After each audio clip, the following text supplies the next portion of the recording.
Assalamualaikum warahmatullahi ta'ala wabarakatuh. Bismillah wassalatu wassalamu ala rasulillah wa ala alihi wa sahbihi wa man walah. Allahumma la sahla illa ma ja'altahu sahla wa anta taj'alul hazna idha syi'ta sahla. Allahumma ja'alna minas su'ada'il maqbulin wa la taj'alna minal ashqiya'il mardudin. Allahumma salli wa sallim wa barik ala sayyidina Muhammad wa ala alihi wa sahbihi ajma'in walhamdulillahi rabbil alamin amma ba'd. Terima kasih kepada Al-Fadhil Ustaz Mang selaku pengerusi majlis, pihak penganjur, seterusnya muslimin muslimat yang dirahmati oleh Allah Subhanahu wa taala. Insya-Allah pada malam ni kita sambung balik pengajian kitab Minhajul Talibin ila kitab Minhajul Talibin karangan Imam Nawawi rahimahullahu subhanahu wa ta'ala wa nafa'ana Allahu bi'ulumihi fid darain amin. Katanya wala tadurru situ. Wala tadurru ziyadatun la tamna'u lisma kallahul akbar wa kadhallahul jalilu akbar fil asah. Jadi kita sekarang ni masih lagi dalam perbincangan berkenaan dengan rukun sembahyang. Yang mana rukun sembahyang sebagaimana yang disebut oleh Imam Nawawi ada 3 belah. Yang pertamanya niat, yang keduanya adalah takbiratul ihram. Takbiratul ihram mesti kena lafazkan, kena ucapkan lafaz Allahu Akbar bagi orang yang mampu. Orang yang mampu untuk ucapkan, untuk lafazkan takbiratul ihram, mesti dia kena lafazkan ucapan Allahu Akbar. Kerana ucapan Allahu Akbar adalah permulaan ataupun permulaan sembahyang yang dilakukan oleh Rasulullah sallallahu alaihi wasallam. Jadi Rasulullah sallallahu alaihi wasallam memulakan sembahyang dia dengan ucapan Allahu Akbar. Di sana ada hadis kata Nabi sallallahu alaihi wasallam, "Sallu kama raaitumuni usalli." Mung sembahyang sebagaimana mung lihat aku sembahyang. Suara walaupun tidak dapat dilihat, tetapi suara dapat didengar. Jadi perkataan kama raaitumuni usalli dengan makna sebagaimana kamu tahu aku sembahyang. Kama alimtumuni usalli. Sebagaimana mengetahui oleh kamu aku sembahyang.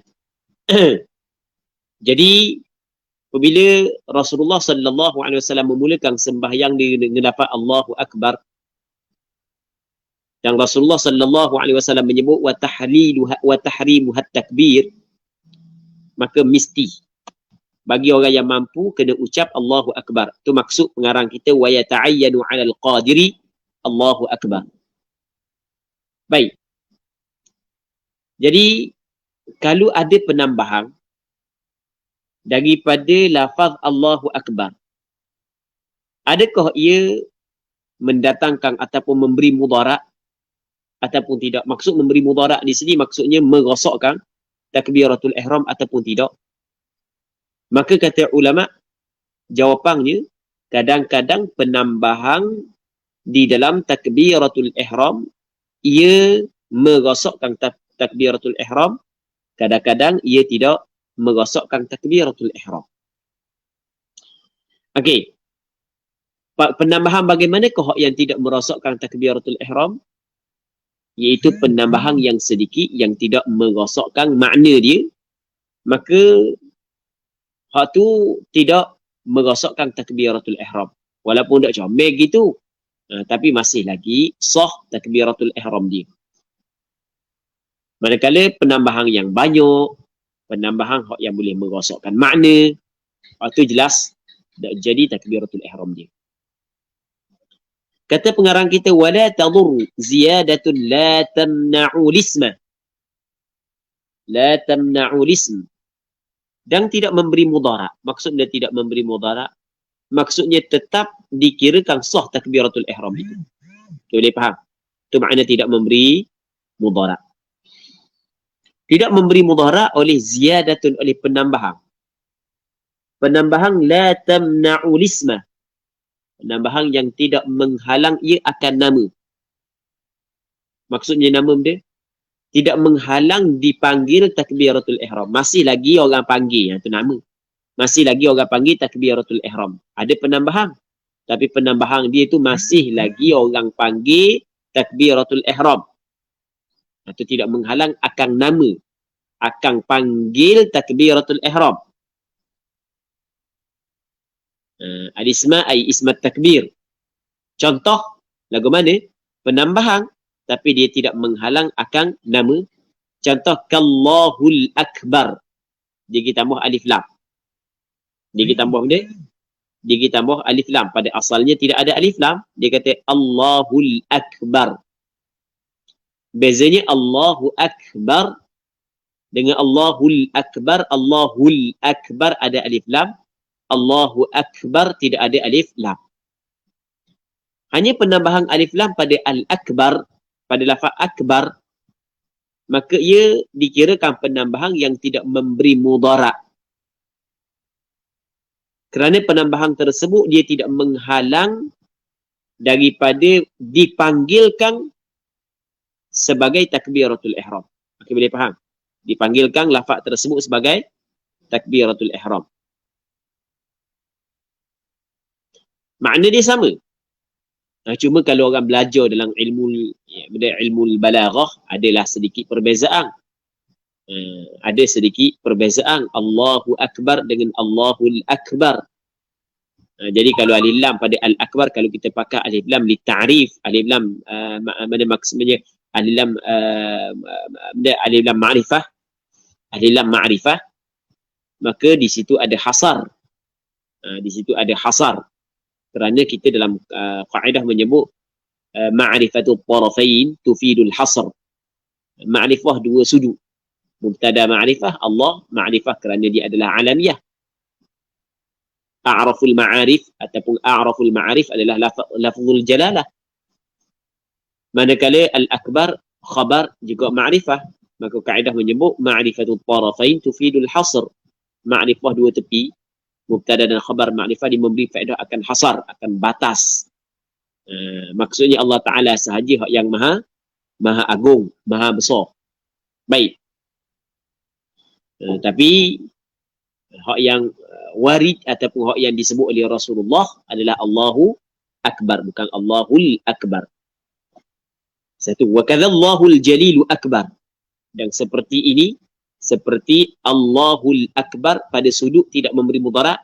Dia kata seperti ini pada sudut tidak memberi mudarat. Apa kita kata pada sudut tidak memberi mudarat? Kerana kaf tu dipanggil harfut tashbih. Di sana ada musyabbah dan di sana ada musyabbah bih. Ketika kaf li tashbih, kaf untuk menyamakan sesuatu dengan sesuatu yang lain. Kita boleh faham. Kaf tu adalah suatu alat untuk menyamakan sesuatu dengan sesuatu yang lain. Kita kata benda Zulkifli kal badri. Zul seperti bulan penuh purnama, comelnya. Sebagai contoh. Okey, kaf tu dipanggil benda adatut tashbih. Alat yang digunakan untuk menyerupakan sesuatu dengan sesuatu yang lain. Okey, boleh faham. Jadi siapakah musyabbah dan apakah musyabbah bih? Kita diserupakan Zuh dengan bulan. Jadi Zuh dipanggil musyabbah, bulan tu dipanggil benda musyabbah bih. Ketika kita samakan sesuatu dengan sesuatu yang lain, maka di sana ada sudut persamaan. Sudut persamaan tu dinamakan sebagai wajhus syabah. Kita boleh faham. Ketika kita kata wa kadzallahul jalilu akbar, dan seperti ini, seperti Allahul Akbar adalah Allahul Jalilu Akbar. Jadi kita samakan Allahul Jalilu Akbar dengan Allahul Akbar. Sama. Okey, kena okey, sama pada sudut mana? Apakah wajh syabahnya? Sama pada sudut tidak memberi mudarat. Sama-sama tidak memberi mudarat. Maksudnya sama-sama penambahan ini masih lagi masih lagi dipanggil takbiratul ihram. Maksudnya masih lagi sah takbiratul ihram dengan penambahan ini. Tetapi penambahan Allahul Jalilu Akbar kata tidak memberi mudarat ni adalah fil asah. Maksudnya berlaku khilaf. Mungkin boleh faham. Sebab Al-Jalil adalah na'at kepada Allah. Hanya wak mari na'at kepada lafaz Allah. Na'at ni panggil sifat. Yang mana tidak banyak, maka dimaafkan. Tapi banyak, tidak boleh. Contoh banyaknya. Allahu la ilaha illa huwal hayyul qayyumur rahmanur rahimu akbar. Okey, itu tak boleh lah. Sebab panjang sangat. Walaupun sifat Allah Subhanahu Wa Taala belaka. Okey, boleh faham. Tapi kalau hanya satu saja sifat, maka waktu masih lagi dikirakan penambahan yang tidak memberi mudarat. Okey, boleh faham kan? Comel tak buat gitu? Tak comel. Tak comel buat lagu tu. Cuma bukan kita nak kira comel ke tak, kita nak kira dia memberi mudarat ke tak. Habis. La akbarullah ala sahih. Benda tidak. La akbarullah. Kalau tadi, dikata la tadurru, tidak memberi mudarat. Lafaz Allahu Akbar, penambahan Allahu Akbar. La akbarullah maksudnya tidak akbarullah. Maksud dia tidak akbarullah. Maksudnya akbarullah ia mendatangkan mudarat. Kalau tadi kata tidak mendatangkan mudarat kan, tidak mudarat kan.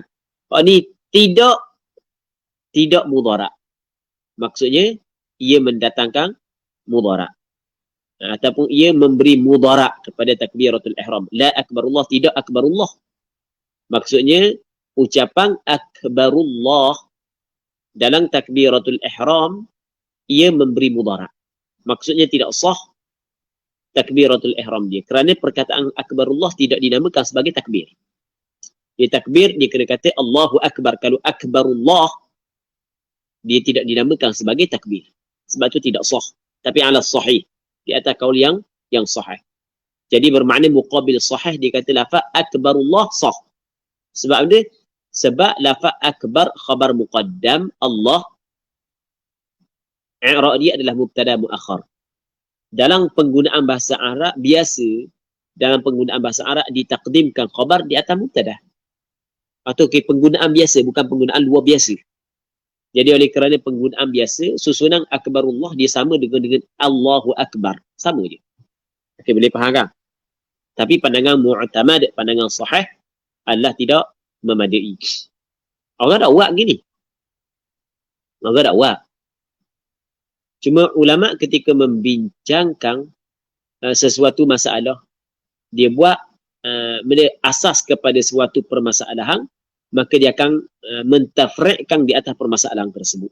Okey, boleh faham? Dia akan cabangkan permasalahan tersebut untuk membantu kita memahami apa hak yang ingin dibincangkan oleh pengarang kita. Seterusnya, hak sebelum ni dikatakan dia. Hak sebelum ni dikata wa yata'ayyanu 'alal qadiri Allahu Akbar. Tertentu kepada orang yang mampu ucapan Allahu Akbar. Mesti kena ucap gitu. Tapi bagi siapa? Bagi orang yang mampu. Jadi bermakna di sana ada orang yang tidak mampu. Tidak mampu tu mungkin. Yang pertama tidak mampu berbahasa Arab. Bukan tidak mampu bercakap. Cakap boleh tapi tak pandai nak sebut bahasa Arab. Allahu Akbar tak pandai. Dan di sana ada golongan yang tidak mampu kerana dia tidak pandai bercakap. Maksudnya dia bisu. Kalau tadi boleh cakap tapi tak pandai nak sebut bahasa Arab. Dan kedua masalah ni akan disentuh oleh musannif. Bagaimana cara yang dia perlu buat kalau dia tidak mampu. Okey, yang pertama dia kata ni. وَمَنْ عَجَزَ. Dan barang siapa yang tidak mampu. Dia tidak mampu di sini. Makna dia tidak mampu di sini. Makna tidak mampu di sini adalah tidak mampu untuk menuturkan ucapan takbir itu dengan bahasa Arab. Tidak mampu menuturkan ucapan takbir dengan bahasa Arab. Sebab bila kita huraikan lagu tu, kerana perkataan di belakang tu. Man ajaza syartiyah. Terjemah khabar bagi dia. Dia terjemah. Maksud dia terjemah, diterjemahkan benda. Diterjemahkan makna kepada Allahu Akbar, makna Allahu Akbar kepada mana-mana lurah. Jadi kalau terjemahkan kepada makna kepada lurah mana-mana, jadi bermakna orang tu dia cakap ke tak? Faham tak? Faham tak sekarang ni? Orang tu boleh cakap ke tak? Boleh cakap lah. Kau dah nak cakap, macam mana nak terjemah? Sebab tu kita kena faham, waman ajaza di sini bukan tidak mampu untuk bercakap. Dia mampu untuk bercakap. Okey, bagaimana kalau kita faham dia ni mampu untuk bercakap, kita tengok kepada jawab. Terjemah. Dia terjemuh. Jadi bermakna orang ni mampu bercakap. Okey, dia faham. Jadi tidak mampu di sini, lemah di sini, tidak mampu di sini, bukan tidak mampu bercakap. Dan tidak mampu dia. Tidak mampu menuturkan lafaz takbir dengan bahasa Arab. Boleh faham? Ketika tu dia terjemuh.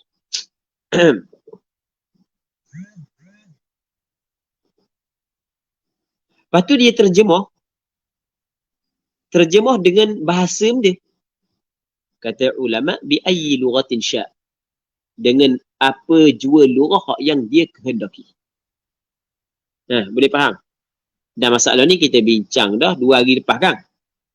Dalam kitab Umdatus Salik. Jadi Umdatus Salik, kitab Umdatus Salik sebenarnya lebih kurang dengan kitab Minhajul Talibin. Dia buat ikut cara Minhajul Talibin je. Cuma kitab Minhajul Talibin adalah kitab asas dalam mazhab Imam Syafi'i. Walaupun kitab Umdatus Salik di antara kitab orang belajar juga, tapi yang asas sebenarnya adalah kitab Minhajul Talibin.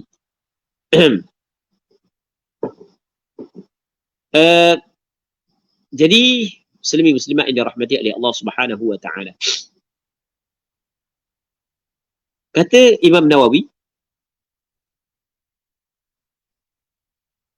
sesiapa yang tidak mampu untuk bertutur lafaz takbir dengan bahasa Arab, tidak mampu menuturkan lafaz takbir dengan bahasa Arab, dia terjemuh.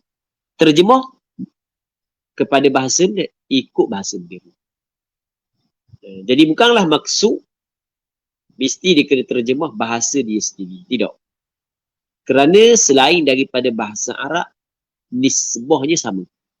Kita boleh faham. Dia nak terjemah bahasa Inggeris tak apa, bahasa Melayu tak apa, India pun tak apa, Cina pun tak apa.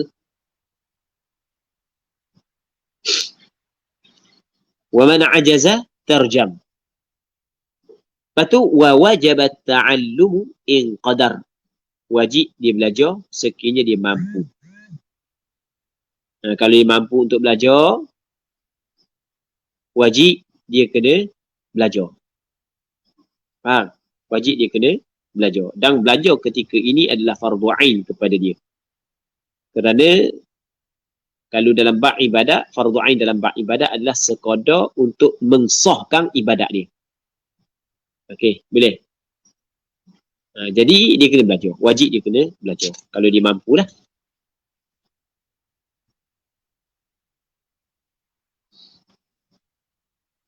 Kalau tidak mampu, nak buat wajib. Mana tidak mampu? Contoh, tidak ada orang yang boleh hajar. Dia nak belajar mesti kena ada orang boleh hajar. Dia tak ada orang boleh hajar. Ataupun dia duduk dalam pendalaman. Dia nak merantau, tak boleh. Kekangan kewangan sebagai contoh. Sebagai contoh kan. Maka dimaafkan untuk dia.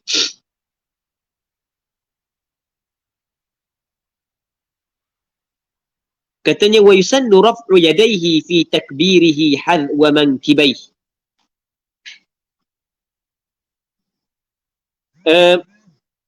Katanya dan disunatkan mengangkat dua tangannya.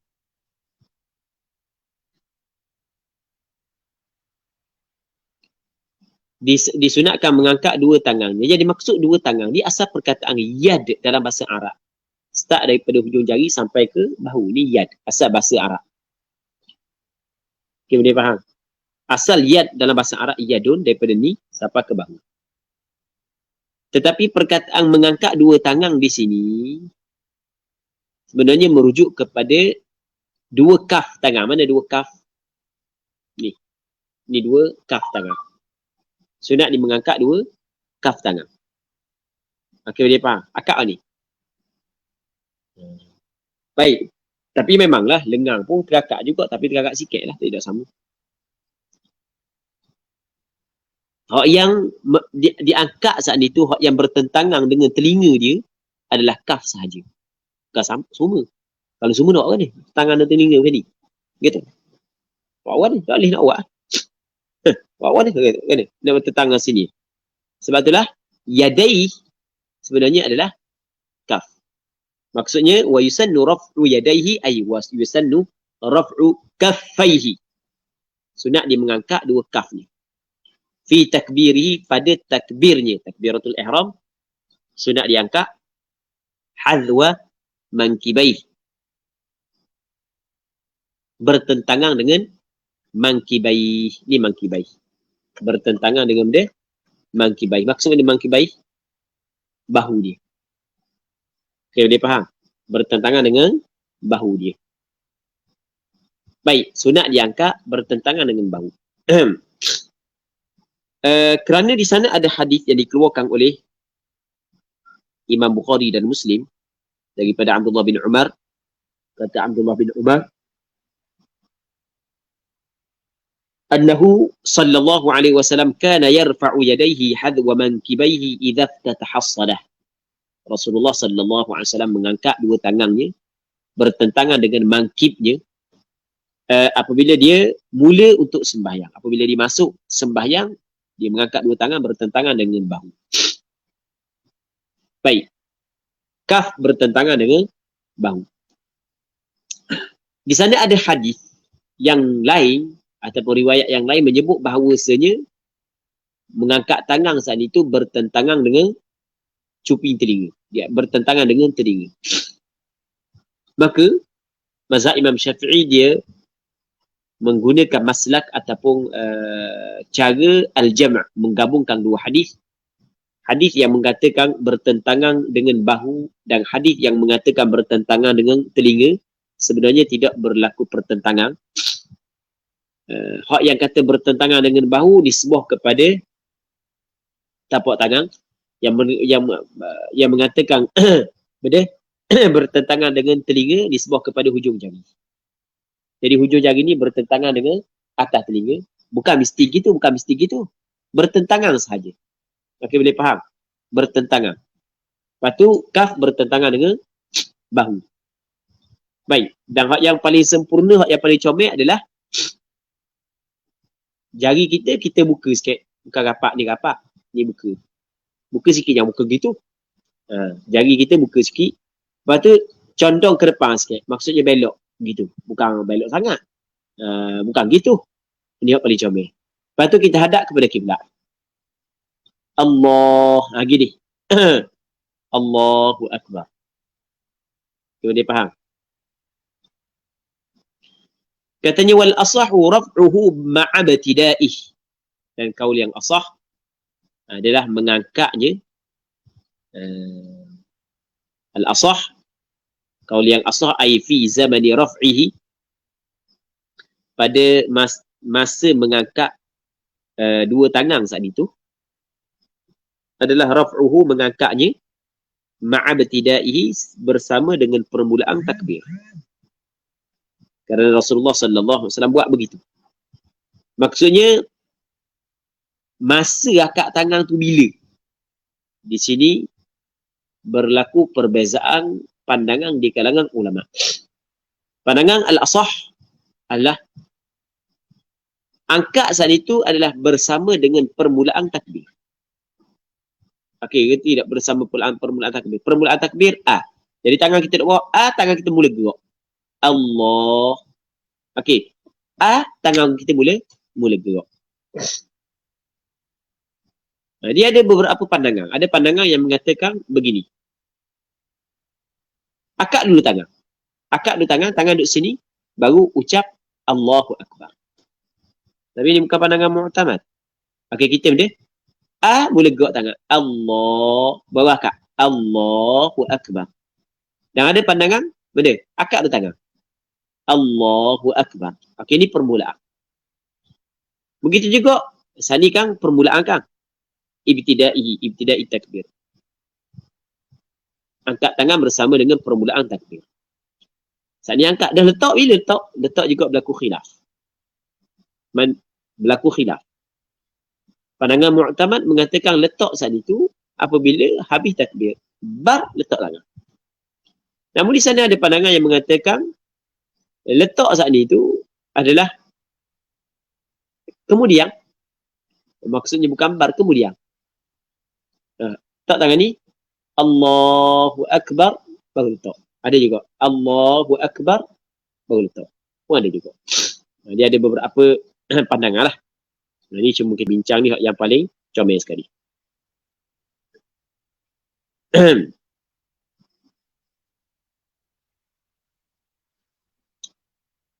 Katanya wajibu qarnun niyyati bitakbirah, dan wajib menyertakan niat dengan takbir. Takbir yakni takbiratul ihram. Mesti kena sertakan niat di dalam takbiratul ihram. Kerana takbiratul ihram adalah permulaan sembahyang. Maka ia apabila dia adalah permulaan perbuatan sembahyang yang fardu, maka wajib kena sertakan niat di situ. Waqila, dan kata qil yakfi bi awwalihi, memadai dengan permulaannya, permulaan takbir. Maksudnya memadai menyertakan niat dengan permulaan takbir. Bi awwalihi, bi awwali takbir. Okey, boleh faham. Kata niat ada situ. Lepas tu tak ada dah, hilang dah niat. Okey, tak apa. Tak apa. Atau atas pandangan yang kedua. Pandangan yang pertama mengatakan mesti kena menyertakan niat dengan takbir. Sepanjang takbir ada niat di situ. Ini dipanggil muqaranah haqiqiyah. Walau bagaimanapun, sebahagian daripada ulama mazhab Imam Syafi'i, termasuklah Imam Ghazali, mengatakan memadai muqaranah urfiyah. Muqaranah urfiyah. Asal ada niat dalam takbiratul ihram sudah memadai. Tapi benda ni sebenarnya bukan benda susah. Orang yang tak faham maksud niat ketika kita bincang berkenaan dengan muqaranah haqiqiyah, muqaranah urfiyah, muqaranah tauzi'iyah, dia rasa susah. Susah nak takbir, nak pergi muqaranah tau. Allah Rabbi, benda mudah sebenarnya. Susah sebab mu tak faham apakah maksud niat, apakah hakikat niat, apakah definisi niat. Tapi kalau mu faham apakah hakikat niat, definisi niat, maka sebenarnya benda ni adalah suatu yang perkara yang mudah. Niat ni adalah kita sedar dalam hati kita keinginan untuk melakukan sesuatu ibadat. Jadi masa dalam takbiratul ihram, kalau kita sedar start daripada A sampai ke bar, kita sedar kita nak sembahyang fardu zuhur, maka bermakna telah wujud muqaranah haqiqiyah bagi niat sepanjang takbiratul ihram. Jelas tak? Baik. Dan sebenarnya begitulah keadaan kebanyakan kita. Betul tak kita? Keadaan kebanyakan kita begitu. Orang waswah pun gitu juga, tapi tak sedar. As-salith, yang ketiga, rukun yang ketiga daripada rukun sembahyang adalah al-qiyamu fi fardil qadir, berdiri. Berdiri adalah rukun sembahyang. Fi fardil qadir, pada sembahyang fardu. Bagi orang yang mampu. Jadi bermakna berdiri menjadi rukun sembahyang dua syarat. Syarat yang pertama, sembahyang fardu. Jadi kita dapat faham bermaknanya sembahyang sunat, qiyam bukanlah rukun. Orang yang mampu sembahyang sunat dalam keadaan berdiri, boleh tak dia sembahyang dalam keadaan duduk? Boleh. Kalau orang tanya Zul, apa boleh Zul? Orang sembahyang sunat dia boleh berdiri, tapi dia mampu berdiri tapi boleh sembahyang duduk. Sebab dia boleh dia sembahyang duduk. Sebab dia sebab sembahyang sunat tidak disyaratkan berdiri. Berdiri disyarat ke rukun? Rukun. Kerana qiyam bukanlah rukun bagi sembahyang sunat. Kerana qiyam bukanlah rukun bagi sembahyang sunat. Okey, boleh? Okey, itu yang pertama. Fardu al-qadir, bagi orang yang mampu. Jadi bermakna kalau orang tu tidak mampu, maka qiyam bukanlah fardu ataupun bukanlah rukun bagi sembahyang dia. Sembahyang fardu dia. Kalau dia tidak mampu. Selama mana dia mampu, maka wajib dia kena qiyam. Dalilnya adalah hadis Imran bin Husain radhiyallahu ta'ala anhu. Yang mana hadis ini dikeluarkan oleh Imam Bukhari dalam kitab sahihnya dan beberapa orang ulama hadis yang lain.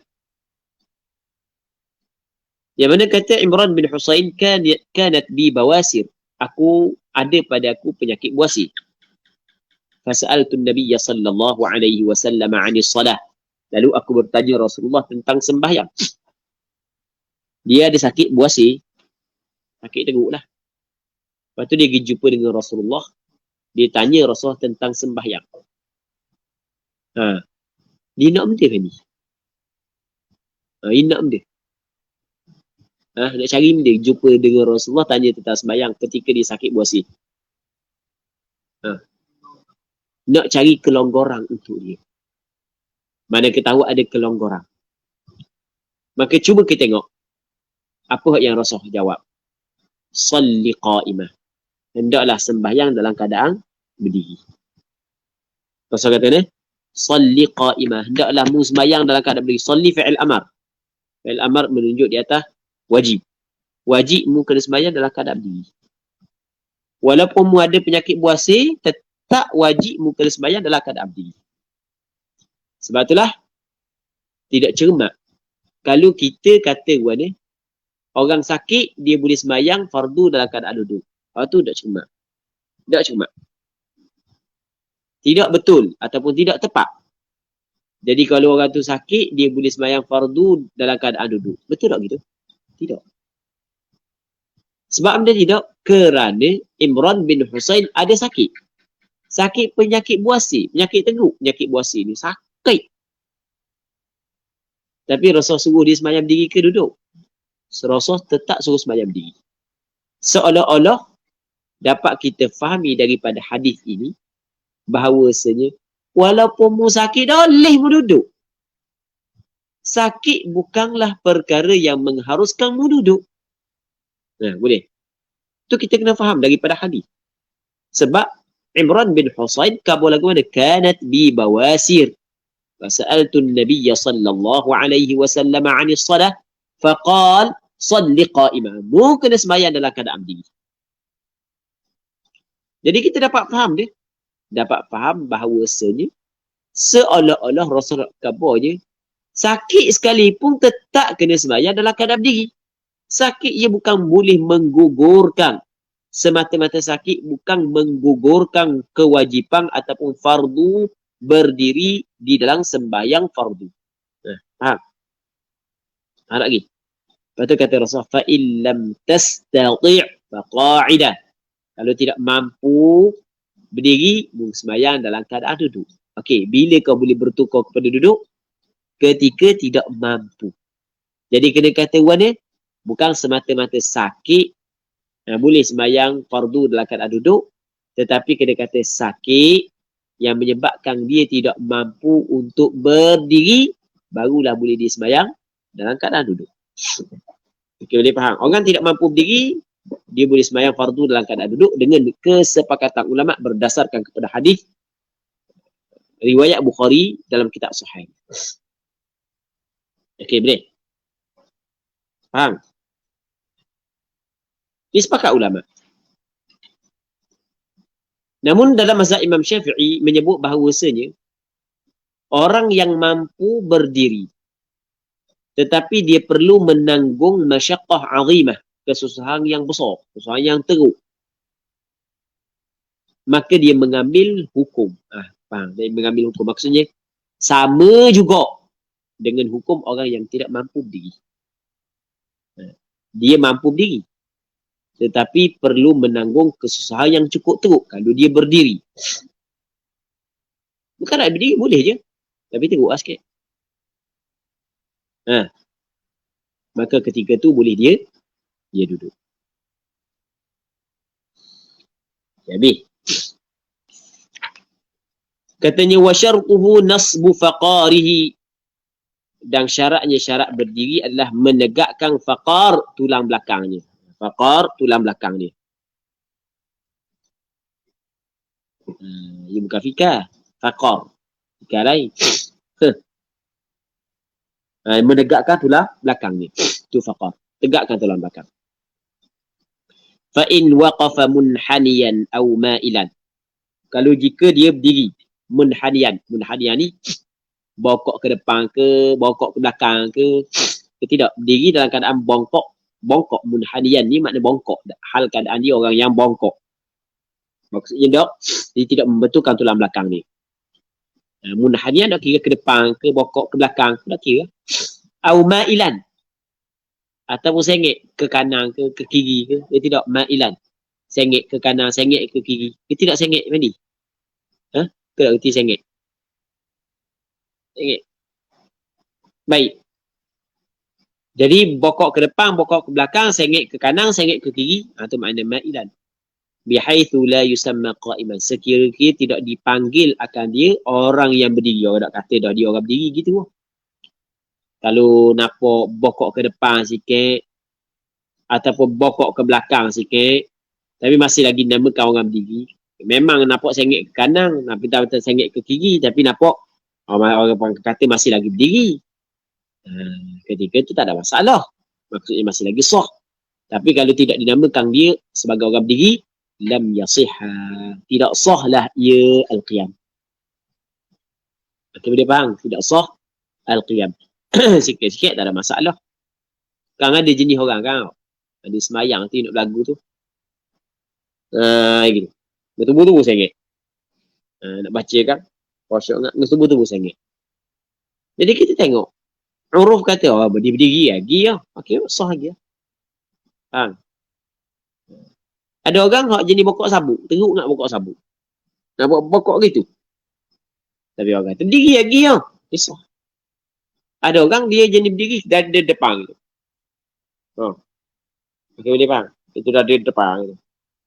Kepala tak belakang. Nampak bokok tak belakang. Mesti tengok orang gitu. Ada kan jenis. Tak belakang. Okey. Kalau masih orang kata berdiri, berdiri dia. Dikira kan berdiri, memang ada. Kalau orang kata berdiri, berdiri gitu. Memang ada. Katanya, ketika dia sengit ke depan, sengit ke belakang, sengit ke kanan, sengit ke kiri, sampai kau nak panggil dia orang berdiri, tiba-tiba dia sembahyang fardu dengan keadaan tersebut, jawab bagi in waqafa munhaniyan lam yasihha. Tidak sahlah ia al-qiyam. Qiyam tak sah. Jelas. Qiyam tidak sah. Seterusnya kata pengarang kita lagi, fa illam yutiqi intisabah wa sara karaki'in was-sahihu annahu yaqifu kadzalik. Maka jika tidak mampu intisab berdiri, dia tidak mampu berdiri, nak berdiri tegak tak mampu, wasara dan jadilah ia karaki'in seperti orang yang rokok. Sebab umur dia 108, bokok 7. Kan kau orang tua kan, ia sampai masih bokok sikit, masa bokok lagi. Dan hak lebih teruk bokok gitu ke tu. Biasa tengok orang bokok gitu. Biasa. Ada sampai bokok gitu. Allah. Begitu keadaan kita. Kita begitu kehidupan kita. Baik. Bokok 7 orang kata. Tahu istilah bokok 7. Ada bokok 1, bokok 2, bokok 3, bokok 4, bokok 5, bokok 6, bokok 7. Tak tahu lah. Ukuran dia warna bokok tu. Tapi begitulah keadaan dia. Dia macam orang bokok dah, orang bokok. Tidak mampu untuk dia berdiri betul. Dia seperti orang yang rokok. Cakap mudah kita kata dia adalah orang yang bongkok.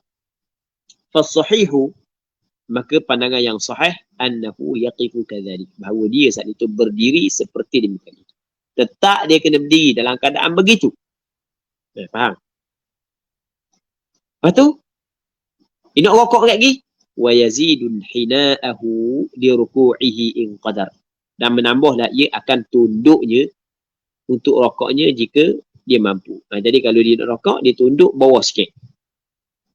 Okey, boleh faham? Kalau dia duduk gini, dia bokok gitu. Nanti nak rokok kat gini, tunduk sikit aja. Biar ada perbezaan di antara qiyam dengan rokok. Itu kalau dia mampulah, tu qadar. Kalau tidak mampu, tu dimaafkan. Katanya, walau amkanahul qiyam duna ruku'i was sujud qama wa fa'alahuma biqadri imkani. Dan jika amkanahu, boleh akan dia oleh qiyam, oleh berdiri, kalau dia boleh berdiri. Duna ruku'i was sujud, tidak mampu rokok dan sujud. Rokok, nak rokok macam biasa tak boleh. Sujud macam biasa tak boleh. Tapi dia berdiri boleh. Qama, berdirilah ia. Wa fa'alahuma biqadri imkani, dan melakukan ia akan keduanya, rokok dan sujud, dengan kadar kemampuannya. Biqadri imkani, dengan kadar kemampuannya. Jadi kalau dia boleh berdiri tapi tidak boleh rokok sedang sujud seperti biasa, maka dia kena berdiri. Lepas tu dia buatlah kedua-duanya dengan kadar kemampuannya. Boleh faham? Ada sebahagian daripada orang kita, masyarakat kita, dan ini menjadi kewajipan kepada penuntut ilmu untuk tegur. Penuntut ilmu kalau belajar kitab Minhajul Talibin ni, dia bukanlah kitab, kita kata kitab rendah, yang seperti kitab Safinatul Najah, kitab Mukhtasar Al-Latif, seperti kitab Matan Ghayah wa Taqrib. Tidak. Dia ni kitab pertengahan dah. Kitab tinggi dah, Minhajul Talibin ni. Jadi kalau orang belajar kitab Minhajul Talibin, belajar tinggi dah dalam fiqh mazhab Imam Syafi'i. Maka menjadi kewajipanlah kepada dia, sebab dia belajar dah, untuk tegur kalau sekiranya dia terlihat ada orang yang buat salah. Ada sebahagian daripada masyarakat kita, tambah-tambahnya orang dulu, oleh kerana dia pergi Mekah, dia tengok orang sembahyang atas kursi, dia pun balik ke kampung, dia tak nak rokok macam biasa. Sebab mana? Sebab sakit lutut. Maka dia pun tak kursi, dia pakai duduk atas kursi, sedangkan dia mampu berdiri. Waktu salah tu. Waktu tidak sah sembahyang dia. Waktu tidak sah sembahyang dia, kerana dia telah meninggal rukun sembahyang. Tu kena berhati-hati. Dan kita kena sebut, kena kabar untuk supaya kita dapat menzahirkan perasaan kesiang kita kepada orang-orang tersebut. Siang sembahyang dia tak sah, mana pun tak boleh berdiri, je pergi duduk. Mudah nak rokok, ada berdiri boleh, apa pun pergi duduk atas kursi tau. Sembahyang dia berdiri lah. Itu tak kena cara dia. Katanya, walau amkanahul qiyam duna ruku'i was sujud qama wa fa'alahuma biqadri imkani. Okey. Walau ajaza 'anil qiyam qa'ada kaifa syaa. Kalau dia tidak mampu untuk berdiri pada sembahyang fardu, dia tidak mampu nak berdiri. Tak mampu tu lah kiralah sebab dia. Tak mampu. Maka qa'ada, duduk. Kaifa syaa, bagaimana dia menghendaki. Ikutlah duduk dia. Duduk tahiyat awal boleh. Duduk tahiyat akhir boleh. Duduk sela boleh. Duduk tinggung boleh. Duduk belunjur pun boleh. Asal kata duduk. Boleh faham? Tidak disyaratkan duduk yang tertentu. Ikutlah duduk mana pun. Cuma di sana adalah perbincangan di kalangan ulama. Manakah duduk yang paling comel sekali, adalah perbincangan di kalangan ulama. Manakah duduk yang paling comel sekali? Gitu. Ada setengah ulama kata duduk tarabbu', duduk bersela, sebab di sana ada hadis yang menyebut bahawa Rasulullah sembahyang dalam keadaan Rasul bersela. Ada hak yang mengatakan duduk iftirash, atau hak yang lebih comel kerana mudah untuk bergerak. Ada setengah kata duduk tawarruk, duduk tahiyat akhir lebih comel kerana duduk tahiyat akhir adalah duduk fardu. Faham? Duduk tahiyat awal adalah duduk sunat. Hak fardu dengan sunat, pastinya hak fardu lebih boleh lagi. Berlaku khilaf dalam masalah ni. Qa'ada kaifa syaa, duduklah bagaimana keadaan, bagaimana hak yang dia kehendaki. Boleh bagi nak duduk mana pun. Katanya waftirashuhu afdalu min tarabbu'ihi fil adhar. Dan iftirash ni, duduk iftirash tu duduk tahiyat awal. Kan duduk tahiyat awal mai, cuak kali mai. Duduk tahiyat awal. Ambil video cepat. Tu duduk tahiyat awal mai. Lebih afdal min tarabbu'ihi, duduk daripada duduk tarabbu'. Kan Zul duduk tarabbu' tu? Tarabbu' maknanya bersela. Kan Zul? Duduk sela tu. Tu duduk sela. Lebih afdal. Jadi bermakna boleh tak duduk bersela? Boleh. Bahkan sebahagian daripada ulama kata afdal duduk bersela. Kerana di sana ada hadis yang menyebut Rasulullah duduk bersela. Waftirashuhu afdal min tarabbu'ihi fil adhar.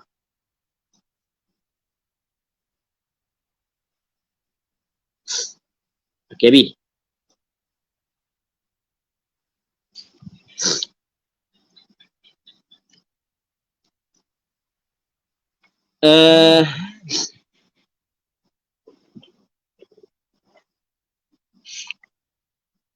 Katanya wa yukrahul iqa' dan makruh iqa'. Dia iqa' duduk iqa' makruh. Dia makruh iqa' dipanggil iqa'ul kalb, iqa' anjing. Dia di sana ada duduk iqa' hak yang sunat. Di sana ada duduk iqa' hak yang sunat. Okey. Di sana ada duduk iqa' yang sunat dan di sana ada duduk iqa' yang makruh. Duduk iqa' makruh adalah duduk iqa' al-kalb. Lagu mana iqa'nya? Ini iqa' taswir iqa' bi an yajlisa ala warikaihi. Bahawa dia duduk di atas dua pangkal pehanya. Warikai maksudnya dua pangkal pehanya. Dua pangkal peha atas punggung dia tu lah. Faham tak kira? Duduk atas punggung dia. Nasiban rukbataihi, menegakkan dua lututnya. Okey, dia duduk di atas dua punggung dia dan dia menegakkan dua lututnya. Kan dia cuba kali je. Nampak ni? Menegakkan dua lutut. Macam orang nak berok tu semua. Kan dia? Cepat nak ambil gambar. Buat molek bukan gitu. Kan dia? Nak berok kan dia? Buat duduk kan dia? Silang kaki tu. Okey, duduk atas. Gitu dah. Dia nak ambil gambar. Ya. Okey, hak ni duduk makruh. Di sana ada duduk sunat. Duduk sunat ni duduk di atas dua tumit. Kan duduk atas dua tumit. Macam biasa duduk macam ke. Kalau sujud ada sujud. Sujud kan kita lepak kaki kan. Gitu. Lepas tu kita duduk. Gitu. Tak payah lagi kaki. Kita dipanggil duduk iqa'ah hak sunat. Atas pandangan sebahagian daripada ulama. Thumma yanhaniya li ruku'ihi. Kemudian tunduklah ia untuk rokoknya. Tunduk untuk rokok.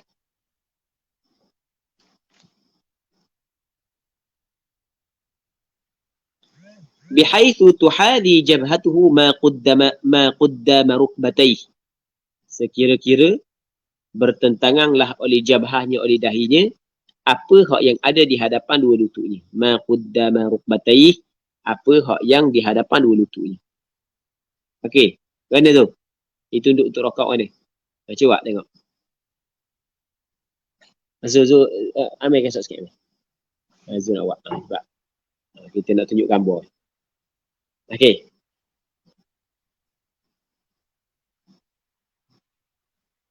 Mana? Okey. Sekarang ni okey kita tunjuk Nampak tak tu? Piyah tu akak agak sikit. Banyak warna kita. Dia kata mana? Dia kata hak tadi okey, dia kemudian dia tunduk untuk rokoknya sekira-kira bertentangan oleh dahinya akan apa hak yang ada di hadapan lutut. Mana lutut? Okey, tu lutut. Mana hak yang depan lutut? Mana depan lutut? Okey, itu depan lutut kan. Okey. Tunduk tu, tunduk sehingga bertentangan. Okey, bertentangan. Jabhah mana dahi dengan apa yang ada di hadapan lutut. Okey. Sekarang tu memadai dah. Tapi wal akmal, hak yang paling sempurna. Antuhadiyah, bahawa bertentanganlah ia jabhatuhu mawdi'a sujudi, tempat sujud. Mana tempat sujud? Mana tempat sujud tu? Tunjuk tempat sujud tadi. Okey. Okey. Biar bertentangan. Awak kena tu. Rendah lagi. Bertentangan. Maksudnya, begitu keadaan ni. Nampak dah kan? Gitu. Jelas? Okey, habis. Kita tengok.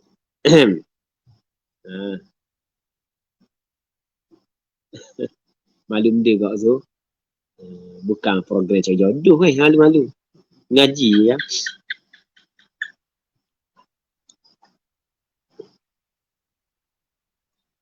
Katanya fa in ajaza 'anil qu'ud, maka jika dia tidak mampu untuk duduk, shalla li janbihil ayman, dia sembahyang dengan bagi lambungnya, rusuknya, lambung rusuk al-ayman yang kanan. Mana lambung ni? Lambung ataupun rusuk ni yang kanan. Maksudnya dia mengiring, tapi mengiring di atas rusuk yang kanan. Jadi dada hadap kiblat. Jadi bermakna kepala dia ke kanan, kaki dia ke kiri. Boleh faham? Baik. Dan kalau dia nak buat atas rusuk sebelah kiri, boleh ke tak? Boleh. Tapi hukum dia makruh. Kalau tidak ada sebarang keuzuran. Ada keuzuran, barulah tidak makruh. Okey, boleh faham? Sekarang ni dia kena mengiring di atas rusuk yang kanan. Kalau nak mengiring di atas rusuk kiri, boleh ke tak? Boleh. Tapi hukum dia benda makruh kalau tidak ada keuzuran. Dia kena mengiring dulu. Baik. Fa'in ajaza famustalqiyah. Kalau tidak mampu, maka dia kena bertelentang. Tidak mampu mengiring, baru bertelentang. Jangan terus bertelentang, sedangkan dia mampu mengiring. Susunan dia begitu. Sebab dalam hadis sebut begitu. Dalam hadis sebut, kata Rasul salli qa'imah kepada Imran bin Husayn. Salli qa'imah fa'in lam tastati' faqa'idah. Fa'in lam tastati' fa'ala jamb. Namun di sana ada penambahan dalam riwayat Imam An-Nasa'i, fa'in lam tastati' famustalqiyah. Jadi fa'ala jamb ni atas lambung. Tapi dalam riwayat Imam An-Nasa'i ada penambahan, fa'in lam tastati' famustalqiyah. Kalau tidak mampu juga atas lambung, atas rusukmu, maka musmayah dalam keadaanmu bertelentang. Okay, boleh faham? Musmayah baru bertelentang. Okey, tu cara dia. Tu kita kena ingat. Benda ni penting. Ni ilmu. Penting. Ni hukum hakam. Dan benda ni kita lalui. Maksudnya, kadang-kadang kita sakit. Kita sihat apa, kadang-kadang kita sakit. Sakit dah nak bangun. Ke tak pernah mandi kan? Pernah kan? Dah kena ikut lah. Ni hak yang disebut dalam kitab ni. Ni sebenarnya adalah agama kita. Kita jangan apabila kita sakit sampai semayang pun tak. Na'udzubillahi min dzalik. Na'udzubillahi min dzalik. Itu bermasalah. Baik, sebab ni agama kita, ni agama. Ni bekalan agama, kewajipan kita. Baik. Semoga Allah Subhanahu Wa Taala menjaga kita. Semoga Allah Subhanahu Wa Taala menetapkan hati kita, memberi kekuatan kepada kita untuk kita melakukan ketaatan kepada Allah sehingga kita bertemu dengan Allah Subhanahu Wa Taala sesuai dengan tuntutan wa'bud rabbaka hatta ya'tiyakal yaqin. Kena beribadat kepada Tuhanmu sehingga datang kepadamu kematian. Muslimi muslimat yang dirahmati oleh Allah Subhanahu Wa Taala. Seterusnya kata dia, walil qadiri tanaffulu qa'idan wa kadza mudtaji'an fil asah. Bagi orang yang mampu dia orang yang mampu berdiri. Bagi orang yang mampu berdiri, maksudnya harus bagi orang yang mampu berdiri, boleh orang yang mampu berdiri at-tanaffulu, sembahyang sunat qa'idan, dalam keadaan duduk. Dia mampu berdiri tapi nak sembahyang sunat duduk, boleh ke tak? Boleh. Sebab itulah kita sembahyang tarawih tu kalau kita rasa lenguh sangat, Sebab tu imam sembahyang 8 rakaat. Lepas tu baca surah rakaat yang pertama, surah Qul Ya Ayyuhal Kafirun. Rakaat kedua, Qul Huwallahu Ahad. Jadi lenguh sangat, panjang sangat. Dan ini berlaku kan? Mungkin rakaat pertama, kedua, dak 3 ke 4, dak ke 5 gendang. 7 ke 8 lenguh sangat. Bayar 8 rakaat, tu imam baca panjang pula. Dah benda surah dia baca panjang. Surah Nulah, surah juzuk ke-30. Panjang. Lenguh ni. Jadi bangun akad takbiratul ihram ketika tu imam nak rokok dah. Jangan buat gitu lah. Dan cara dia buat mana? Akad takbiratul ihram sama dengan untuk imam. Dapat pahala akad takbiratul ihram. Dah lengoh, duduk lah. Berdiri. Payah macam. Sembahyang sunat kan? Harus bagi orang yang mampu berdiri untuk sembahyang sunat dalam keadaan duduk. Wa kadza mubtaji'a. Seperti ini dalam keadaan mubtaji'. Mubtaji' ni maksudnya dia duduk dalam keadaan mengiring. Okay, boleh faham? Fil asah. Pada kaul asah. Kadza maksudnya harus dia melakukan sembahyang sunat dalam keadaan dia mengiring, tidur mengiring walaupun dia mampu untuk berdiri. Tu dia. Faham? Lepas daripada sembahyang Isyak, dia pun mengiring sembahyang sunat. Boleh ke tak? Boleh. Boleh ke tak? Boleh, tak ada masalah. Lepas tu nanti siapa tanya rokok macam biasa lah. Ataupun rokok dalam keadaan duduk. Faham? Rokok dalam keadaan biasa ataupun dalam keadaan duduk. Sujud dalam keadaan biasa. Bukan sujud dalam keadaan ngiring itu. Sujud macam biasa. Macam orang sembahyang dalam duduk. Sujud macam biasa. Hukum dia harus. Tapi kena ingat harus. Bukanlah maksud harus ni paling comel tau. Harus. Tapi daripada sudut pahala, dia tidak dapat banyak, tidak dapat penuh. Kata Nabi SAW dalam hadis yang diriwayatkan oleh Imam Bukhari, man shalla qa'iman fahuwa afdal. Sesiapa yang sembahyang dalam keadaan berdiri, sembahyang sunat ni hak tu lebih afdal. Tapi wa man shalla qa'idan falahu nisfu ajril qa'im. Sesiapa hak yang sembahyang dalam keadaan duduk, dia dapat separuh ganjaran orang sembahyang dalam keadaan berdiri. Baik.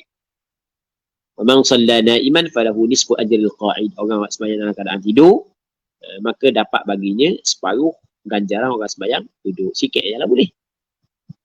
Okey. Ar-rabi' yang keempat, al-qira'ah. Baca. Baca di sini maksudnya adalah baca Fatihah. Itu rukun yang keempat, iaitu membaca Al-Fatihah. Jadi untuk malam ni kita berhenti sini dulu. InsyaAllah kita sambung balik pada minggu-minggu akan datang. Pada malam esok. Pada sekiranya dipanjangkan umur. Dan kita berdoa agar Allah Subhanahu Wa Taala memberkati majlis ilmu yang kita adakan pada malam yang mulia ini. Wallahu Subhanahu Wa Taala a'la wa a'lam. Sallallahu ala sayyidina Muhammad wa ala alihi wa sahbihi ajma'in. Walhamdulillahi rabbil alamin.